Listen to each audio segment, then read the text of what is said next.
এইমাত্র এসআইআর এর হেয়ারিং নিয়ে খুশির খবর দিল মুখ্যমন্ত্রী মমতা বন্দ্যোপাধ্যায়। হ্যাঁ বন্ধুরা, এসআইআর এর হেয়ারিং এর ডকুমেন্টস নিয়ে আর আপনাদের কোনো চিন্তার কারণ নেই, এমনটাই জানিয়ে দেওয়া হয়েছে মুখ্যমন্ত্রী মমতা বন্দ্যোপাধ্যায়ের তরফ থেকে।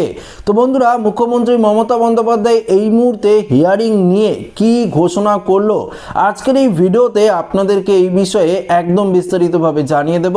তো আশা রাখবো ভিডিওটিতে আপনারা প্রত্যেকেই প্রথম থেকেই শেষ পর্যন্ত সঙ্গে থাকবেন। তো বন্ধুরা, আপনারা প্রত্যেকেই জানেন ইতিমধ্যেই নির্বাচন কমিশনারের তরফ থেকে একদম কিন্তু 1.5 কোটিরও বেশি ভোটারদের লিস্ট কিন্তু প্রকাশিত করা হয়েছে। বিশেষ করে লজিক্যাল ডিসক্রিপেন্সির আওতায় থাকা ভোটারদের সংখ্যা রয়েছে 1,20,00,000 কাছাকাছি এবং আনম্যাপ ভোটারদের সংখ্যা রয়েছে প্রায় 31 লক্ষের কাছাকাছি। অর্থাৎ টোটাল মিলে প্রায় 1,51,00,000-এরও ওপরে ভোটারের নাম কিন্তু একদম পরিষ্কার নির্দিষ্ট পঞ্চায়েত অফিস, ব্লক অফিস থেকে শুরু করে শহর অঞ্চলের ওয়ার্ড অফিসে কিন্তু টাঙানো হয়েছে। এবার বড়সড় প্রশ্ন হলো, এই যে এতগুলো সংখ্যক লোককে বা ভোটারকে হিয়ারিংয়ে ডাকা হচ্ছে, তাদের তো ডকুমেন্টস দরকার হবে। অর্থাৎ উপযুক্ত ডকুমেন্টস যদি সেই ভোটাররা হিয়ারিংয়ে না দেখাতে পারে, তাহলে তো তার নাম রিজেক্ট করে দেবে নির্বাচন কমিশন।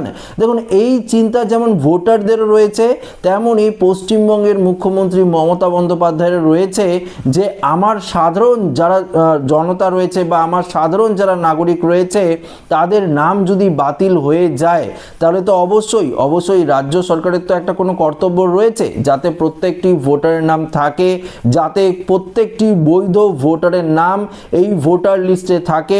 নির্বাচন কমিশনও যেমন চাইছে, তেমনটা রাজ্য সরকারও তো চাইছে যাতে বৈধ ভোটারদের নাম কখনো বাতিল না হয়। তার জন্যই সমস্ত পশ্চিমবঙ্গবাসীদের সুবিধার্থেই মুখ্যমন্ত্রী মমতা বন্দ্যোপাধ্যায়ের তরফ থেকে একটি অভিনব উদ্যোগ কিন্তু নেওয়া হয়েছে। কি উদ্যোগ নেওয়া হয়েছে সেটি আজকের এই ভিডিওতে আপনাদেরকে আমরা পরিষ্কারভাবে জানিয়ে দেব। দেখুন, মুখ্যমন্ত্রী মমতা বন্দ্যোপাধ্যায়ের তরফ থেকে পরিষ্কারভাবে জানিয়ে দেওয়া হয়েছে যে নির্দেশ দেওয়া হয়েছে রাজ্যের প্রতিটি বিডিও অফিস, এসডি অফিস এবং ডিএম অফিস, এমনকি গ্রাম পঞ্চায়েত স্তরে চালু হয়েছে মে আই হেল্প ইউ সহায়তার ব্যবস্থা। এই মে আই হেল্প ইউ যে ক্যাম্প রয়েছে, এই ক্যাম্পে আপনারা কি কি সহায়তা পাবেন জানেন? যদি আপনারা শোনেন তাহলে নিজেরাই হয়তো অবাক হয়ে যাবেন।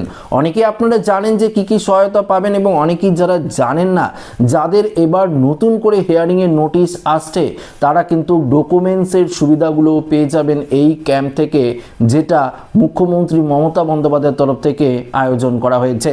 আপনারা নির্দিষ্ট গ্রাম পঞ্চায়েত অফিস থেকে শুরু করে, আপনারা নির্দিষ্ট ব্লক অফিস থেকে শুরু করে এসডি অফিস, এমনকি ডিএম অফিসেও আপনারা এই সুবিধা কিন্তু পাবেন। দেখুন, এই ক্যাম্পে আপনারা কি কি সুবিধা পাবেন সেটা একটু আপনাদেরকে জানিয়ে দিই।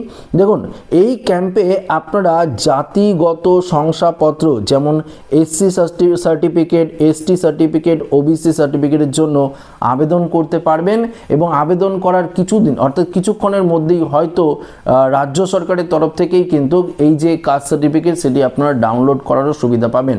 হয়তো কিছুক্ষণ সময় না, আর একটু সময় বেশি লাগতে পারে, কয়েকদিন সময় লাগতে পারে, কিন্তু আপনারা কিন্তু সেই সার্টিফিকেট অর্থাৎ কাস্ট সার্টিফিকেট কিন্তু বানাতে পারবেন may I help you camp থেকে। তো দেখুন, এক্ষেত্রে আপনার নামে হিয়ারিংয়ের নোটিশ আসলো, আপনাকে আমি বলছি আপনাদেরকে, দেখুন আপনার নামে যদি হিয়ারিংয়ের নোটিশ আসে ধরুন ফেব্রুয়ারির 2 তারিখ, সেক্ষেত্রে যদি আপনারা 2 তারিখে নাও যান, পরবর্তীতে কিন্তু আপনারা আরও কিছুটা সময় নিতে পারবেন। তার মধ্যে যদি আপনাদের কাস্ট সার্টিফিকেটটা চলে আসে, সেক্ষেত্রে কিন্তু আপনারা অনায়াসে সেটি সাবমিট করতে পারবেন হিয়ারিংয়ে। এবার বলছি, দেখুন, জন্ম ও মৃত্যুর শংসাপত্রের জন্য আবেদন আপনারা করতে পারবেন। জন্ম সার্টিফিকেট অর্থাৎ বার্থ সার্টিফিকেট এবং ডেথ সার্টিফিকেটের জন্য আপনারা কিন্তু মে আই হেল্প ইউ ক্যাম্পে আবেদন জানাতে পারবেন। বার্থ সার্টিফিকেট দিয়ে তো হিয়ারিংয়ে লাগছে, নির্বাচন কমিশন তো জানিয়ে দিয়েছে। এবার পাশাপাশি দেখুন, ডেথ সার্টিফিকেটেরও কখনো দরকার পড়ে, যদি আপনার বাবা মারা গিয়ে থাকে, তার ডেথ সার্টিফিকেট যদি চাওয়া হয়, সেক্ষেত্রে আপনারা কিন্তু এই ক্যাম্প থেকে আবেদন করে সেটি ডাউনলোড করতে পারবেন। কেননা বার্থ সার্টিফিকেট, ডেথ সার্টিফিকেট খুব দ্রুত কিন্তু অ্যাপ্রুভ হয়ে যায়, সেগুলো ডাউনলোড করা যায়। 3 নম্বর বলেছে রেশন কার্ড সংক্রান্ত পরিষেবা, রেশন কার্ড সংক্রান্তে যদি কোনো রকম পরিষেবার আপনার দরকার সেটিও পাবেন। বসবাসের শংসাপত্র অর্থাৎ আপনাদের বসবাসের যে শংসাপত্র সেই শংসাপত্রও কিন্তু এখান থেকে আপনারা আবেদন করতে পারবেন। বার্ষিক আয়ের শংসাপত্র, ইনকাম সার্টিফিকেট সমস্ত কিছু আপনারা এখান থেকে পাবেন। স্বাস্থ্যসাথী ও অন্যান্য জনকল্যাণমূলক প্রকল্পের অন্তর্ভুক্তির আবেদন, অর্থাৎ রাজ্য সরকারের যে সমস্ত জনকল্যাণমূলক প্রকল্প রয়েছে সেই সমস্ত প্রকল্পের আপনারা আবেদন থেকে শুরু করে সমস্ত প্রক্রিয়া কিন্তু সেখান থেকে আপনারা সুবিধা পাবেন। তো বুঝতেই পারলেন এসআইআরের হিয়ারিংয়ে যে ডকুমেন্টসের প্রয়োজন, বিশেষ করে এখান থেকে যে কোনো 13টি নথির মধ্যে একটি নথি তো বলা হয়েছে। দেখুন আপনারা যদি বার্থ সার্টিফিকেট বানাতে পারেন সেটি দিয়ে আপনারা করতে পারবেন। দেখুন আপনারা যদি কাস্ট সার্টিফিকেট বানাতে পারেন সেটি দিয়েও আপনারা কিন্তু হিয়ারিংয়ে নিজেদের নাম তুলতে পারবেন। পাশাপাশি যদি আপনারা বসবাসের শংসাপত্র বানাতে পারেন সেটি দিয়েও করতে পারবেন। এছাড়াও দেখুন আরও যে বিভিন্ন ধরনের সরকারি রাজ্য সরকারের দ্বারা যে প্রাপ্ত যে সমস্ত নথিপত্রগুলো রয়েছে সেগুলো যদি আপনারা বানাতে পারেন সেটি দিয়েও কিন্তু আপনারা এসআইআরের হিয়ারিংয়ে নিজেদের নাম কিন্তু তুলতে পারবেন। তো এটা একটা দারুণ সুবিধা সমস্ত পশ্চিমবঙ্গবাসীদের জন্য। তো আশা রাখবো আপনাদেরকে এই ভিডিওটিতে সঠিক ইনফরমেশন দিয়ে হেল্প করতে পারলাম। যদি আপনাদের এই মে আই হেল্প ইউ ক্যাম্পে গিয়ে এই সমস্ত নথির প্রয়োজন হয় সেটা কিন্তু আবেদন জানাতে পারেন। তার জন্য আপনারা নির্দিষ্ট গ্রাম পঞ্চায়েত অফিস, ব্লক অফিস থেকে শুরু করে অর্থাৎ বিডিও অফিস থেকে শুরু করে এসডি অফিস এমনকি ডিএম অফিসে গিয়েও আপনারা যোগাযোগ করতে পারেন।